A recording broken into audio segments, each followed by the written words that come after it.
Et bonjour à tous, on se retrouve aujourd'hui pour une vidéo, une première pour la chaîne. Ça va être un unhaul, donc comme on peut le voir, ça monte haut et c'est pas la plus grosse pile.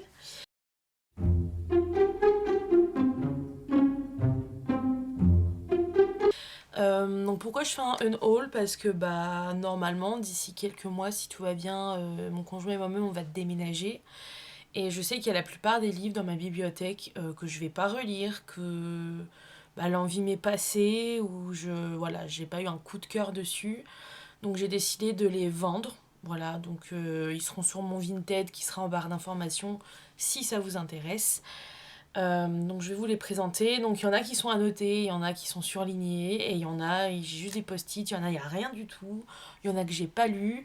Bref, on va commencer, c'est totalement dans le désordre, mais c'est pas grave. Donc je vais commencer avec Beasts of Prey de Ayana Gray, tome 1, Que la chasse commence, aux éditions de Saxus. Donc j'avais mis pas mal de post-it, j'avais beaucoup aimé ce premier tome, c'était très prenant.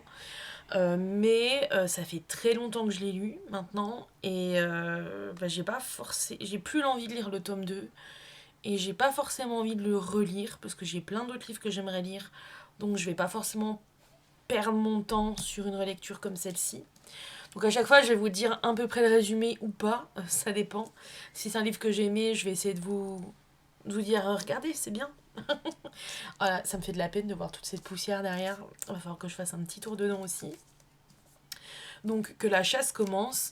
Kofi, une jeune fugitive qui possède un mystérieux pouvoir, et Ekon, un futur guerrier qui veut prouver sa valeur, décide de former une alliance singulière pour traquer le légendaire Shaitani, un monstre qui menace leur ville depuis près d'un siècle. Ensemble, ils entrent dans la grande jungle, un monde imprégné d'une magie sauvage et d'indicibles dangers. La chasse commence, mais il devient rapidement difficile de savoir s'ils sont les chasseurs ou les chassés. Alors sincèrement, j'ai beaucoup aimé. C'est pas souvent qu'on a des contes qui se passent en Afrique, dans un pays africain. Et sincèrement, ça m'a beaucoup plu de lire une fantasy dans un univers dont j'avais pas l'habitude. C'était vraiment, on avait des créatures, un bestiaire, autre que la fantasy classique américaine, européenne. Et c'était vraiment intéressant. Mais je m'en sépare parce que faut faire des choix et il y aura bien d'autres choix plus tard pour remplacer tous ces bébés dans la bibliothèque. Et maintenant, il faut savoir où je pose tout ça. Ensuite, on continue sur Wicked, tome 1, Tentation de Jennifer L. Armentrout aux éditions Roncière. Alors, c'est un très bel objet livre. Par contre, celui-ci, je crois que je l'ai surligné. Ouais, je l'ai surligné 2, 3. J'ai surligné 3 fois, et dans ces 3 fois, j'ai voulu surligner en rouge. Bref, voilà, ce livre est marqué par ma personnalité et ce que j'ai apprécié dans le livre, ou ce dont je me suis dit, oh, faut que je m'en rappelle pour la suite. Donc pourquoi j'ai voulu lire ce livre? Parce que bah, j'adore l'autrice, Le sang et la cendre, c'est vraiment une saga que j'aime beaucoup. Et du coup je me suis dit, bah tiens, je vais lire sa première saga, hahaha, grave erreur. Enfin, pas grave erreur, c'est de la bitlite, et moi je suis pas hyper fan de la bitlite. Attendez, on va faire de la bitlite, comme dirait notre chère Nina. Donc voilà, donc je vais m'en séparer parce que la lecture était agréable, mais sans plus pour moi. Parce que je suis pas fan du genre bitlite à la base. Ensuite, ça va être le seul livre en VO ici, c'est A Treachery of Swans de A.B. Poranek. Donc c'est une édition illimitée, Illumicrate. Donc bah comme toujours, hein, c'est des très très beaux livres. Hein. Voilà, c'est très joli. Euh, au secours, voilà. Bref, on a un très bel objet livre. Voici le résumé. J'avoue que j'ai pas le résumé en anglais. Et en fait, je prends beaucoup les box Illumicrate. Bon, maintenant, j'en prends plus parce qu'il faut économiser pour la future maison. Mais j'adore en fait les goodies dans ces livres. Et parfois, il y en a que je garde parce que je suis là, ah, celui-là, je vais absolument le lire. Et celui-là, bah, c'est pas non plus quelque chose qui m'attire. C'est pas un livre dont j'ai entendu parler que j'ai absolument envie de lire en anglais. Donc voilà, ça part aussi. Ensuite, alors, le tome 1 et 2 du royaume, enfin le royaume des damnés et le royaume des maudits de Kerry Maniscalco aux éditions de Saxus, donc classique. Celui-ci, pas annoté, celui-ci juste avec des post-it, celui-ci, les petits endroits surlignés sont surlignés en bleu dans le livre. Donc c'est une duologie que j'ai beaucoup aimée à la base, même si c'était assez lent, que l'univers est pas non plus énorme. Mais le tome 2 a déjà commencé pour moi à faire baisser un peu la saga et j'ai pas forcément eu envie de lire le tome 3. J'ai plein d'autres choses à lire qui me font plus envie, donc ça part. Et on continue avec les éditions Sabran, et là j'ai fait que mettre les post-it, Les Disparus du pays imaginaire de Hayden Thomas, je sais pas comment ça se dit. Voilà, donc c'est une réécriture du conte de Peter Pan que j'ai trouvé bien faite. Mais je le relirai pas forcément, donc je préfère que quelqu'un d'autre en profite. À prix moindre, évidemment. On continue avec la duologie Six couronnes écarlates et La promise du dragon de Elisabeth Lim. Donc ça, c'était vraiment des très beaux livres. Alors je sais pas si je les ai surlignés en couleur. Le tome 1, non. Le tome 2, je pense que oui. Le tome 2, j'ai surligné... Évidemment. Évidemment. J'ai surligné un passage en couleur dans le tome 2. Donc c'est des livres qui sont tout beaux, qui sont très... Enfin, si vous aimez la fantasy... Alors, je vais pas dire de bêtises, je vais regarder, je vais vérifier. Elisabeth. Donc c'est une autrice américaine. Mais avec une fantasy asiatique hyper agréable à lire. Franchement, ça se lit tout seul. C'était doux, c'était bien. Je lirai pas le préquel parce que j'ai encore une fois d'autres choses à lire. Bref, c'est plus trop mon genre actuellement. Mais si vous aimez la poésie de la fantaisie japonaise, sincèrement, je vous les conseille. Ensuite, Vespertine. Est-ce que je l'ai annoté? Non. Donc, Vespertine de Margaret Rogerson aux éditions Big Bang. J'ai oublié de dire que juste avant, c'était aux éditions Rajo, pardon. Oui, j'ai un petit peu. Donc là, c'est aux éditions Big Bang, Margaret Rogerson, très joli livre, comme toujours. Mais Vespertine m'a moins plu que les deux autres livres que j'ai lus de l'autrice. Donc ça fait de la place. Ensuite, je crois que j'ai fini avec les Toc Toc, incroyable. Ensuite, aux éditions, toujours Bragelonne, allez, on enchaîne avec Bragelonne. Le tome 1 et 2 de Prince, enfin 1, 2, 3, donc c'est 1, 2, 3, de Prince Captif. Je les avais achetés parce que j'ai vu un peu Nina en parler, elle en était fine folle. Et au final, moi, les romances MM, j'ai un peu plus de mal. Voilà, c'est tout. C'est pas quelque chose... C'était une bonne lecture, j'ai beaucoup aimé l'aspect politique, l'aspect guerre, mais c'est pas non plus quelque chose qui m'a transcendé. Voilà. Peut-être que ça transcendra quelqu'un d'autre. Ensuite, aux éditions Gallimard, une bonne petite pavasse, l'intégrale de À la croisée des mondes de Philippe Pullman. Donc ça a été une super lecture, mais je ne relirai pas ce livre. Et je pense que je me l'achèterai peut-être dans une autre édition dans quelques temps pour que mes futurs enfants puissent le lire. Mais moi, je ne le relirai pas. Donc autant que ça profite à quelqu'un, il est en très bon état. Page un peu jaunie, hein, c'est l'histoire de la vie. Mais très bon livre. Voilà. Si vous aimez la fantasy, le fantastique, À la croisée des mondes, c'est super chouette. On continue avec Gallimard Jeunesse, donc le tome 1 de Iscari, Achat, tueuse de dragons de Kristen Ciccarelli. Donc ça, c'est un premier tome que j'avais bien aimé. Mais en fait, après, je suis partie dans plein de sagas qui avaient l'air similaires et du coup, j'ai pas continué. Donc ça, c'est de la fantasy. Voilà. Fantasy assez jeunesse, je dirais. Super intéressant. Au royaume de Firgard, les légendes sont interdites, elles sont dangereuses. Pourtant, le sort d'Asha, princesse solitaire, leur semble étroitement lié. Asha est une tueuse de dragons crainte par tout son peuple, elle est Iscari. Voilà. Donc, si ça vous intéresse de commencer la saga à moindre prix en brochet, n'hésitez pas.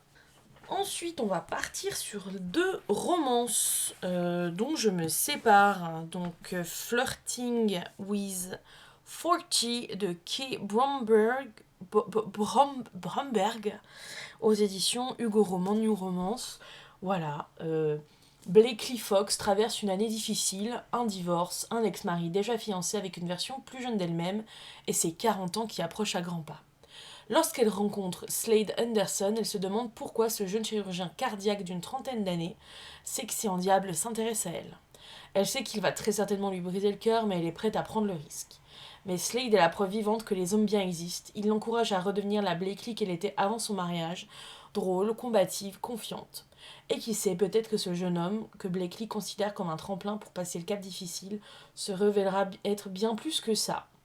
Voilà, donc en fait c'est un des livres que j'ai eu dans mon pass de festival New Romance il y a 3 ans. Et donc, voilà, c'était une lecture sympa, mais je suis pas non plus une grosse fan de l'autrice à ce point-là.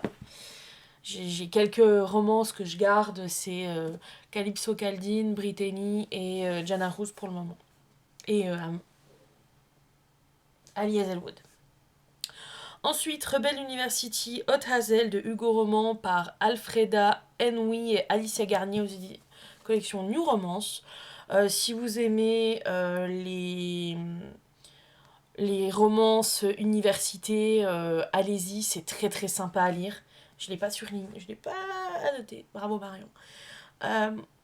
Très sympa, mais je lirai pas la suite, c'est tout. Voilà. Ensuite, aux éditions Argile, Tonnerre après les ruines de Florian Soulas. Alors c'était un bon livre de science-fiction, j'adore l'autrice, mais c'est loin d'être mon préféré d'elle. J'ai gardé Rouille pour le moment. Qui est vraiment le top du top pour moi en steampunk.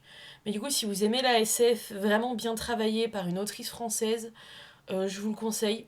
Il est vraiment bien. Bon, désolé, je crois qu'il y a une... Ah non. Oui, il y a une petite dédicace dedans. Donc si vous êtes une Marion et que vous voulez lire, allez-y. Non, mais sincèrement, c'était vraiment une bonne lecture. Florian Soula a une plume incroyable. Elle s'est créée des super univers, des personnages complexes et très intéressants. Si vous le souhaitez, foncez. Je peux les poser là maintenant. Ensuite, Dry de Neil Shusterman. Avez-vous déjà vraiment eu soif aux éditions Robert Laffont. Donc là, en fait, il y a une sécheresse qui s'éternise aux États-Unis et ça va être la bagarre. Va falloir se débrouiller pour survivre. Et voilà ce dont parle ce one-shot incroyable. Un one-shot. Non, c'est trop rare, faut en parler. Donc, si vous aimez Neil Shusterman qui a écrit La Faucheuse, franchement, Dry, il est très sympa à lire. Ensuite, une petite diologie aux éditions Bayard. C'est Rule and Rise de Helen Goodlett.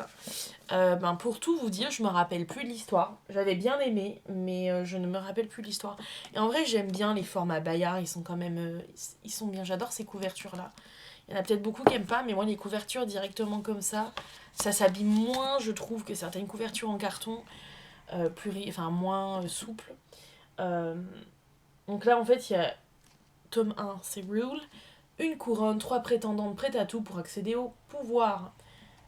Donc voilà. Donc c'est... Bon, je vais vous lire le résumé du tome 1 au cas où vous soyez passé à côté de ceci. Sophie, Ren et Akelia vivent au royaume de Colonia. Elles ne se connaissaient pas et n'ont rien en commun. Lorsque le roi les convoque, elles s'attendent au pire. Chacune d'entre elles cache un lourd secret qui pourrait porter atteinte à leur vie. Quand le souverain leur révèle qu'elles sont les seules héritières, le combat est lancé et chacune est bien décidée à prouver qu'elle mérite de régner. Mais quelqu'un à Colonia connaît leurs secrets et ne reculera devant rien pour les manipuler et les empêcher de conquérir le trône. Donc c'est une duologie.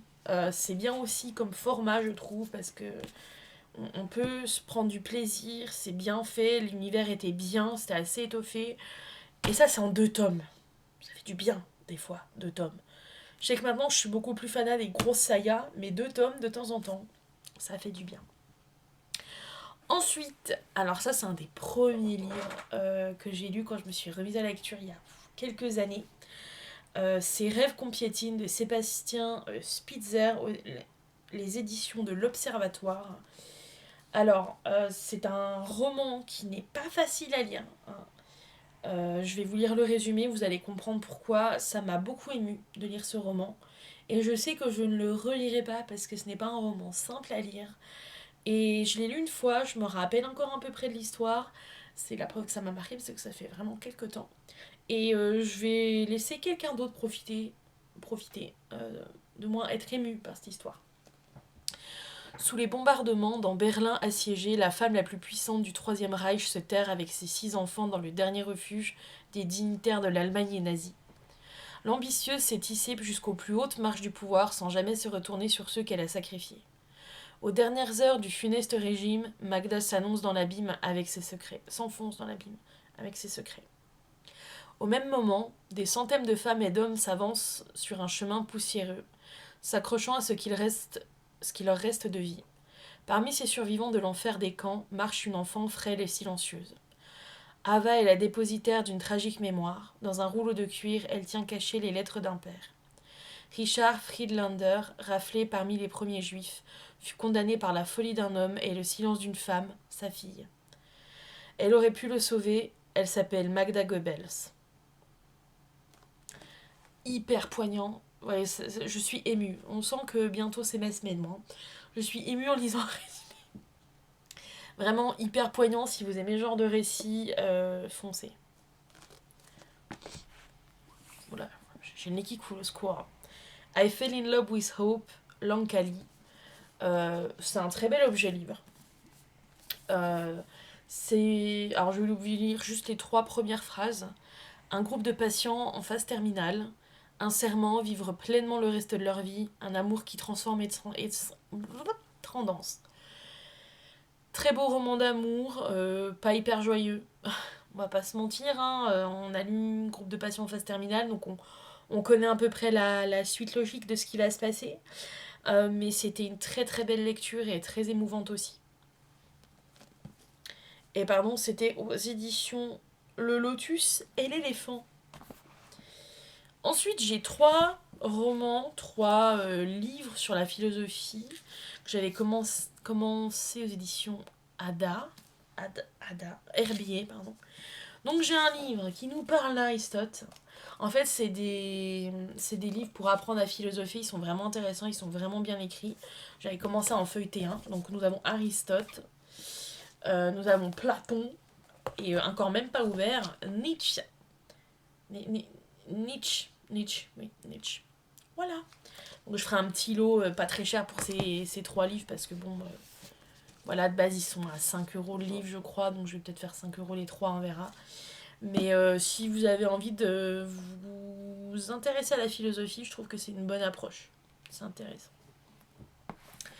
Et le dernier, La fourchette, la sorcière et le dragon, légende d'Alagaësia, livre 1, Eragon de Christopher Paolini, aux éditions Bayard.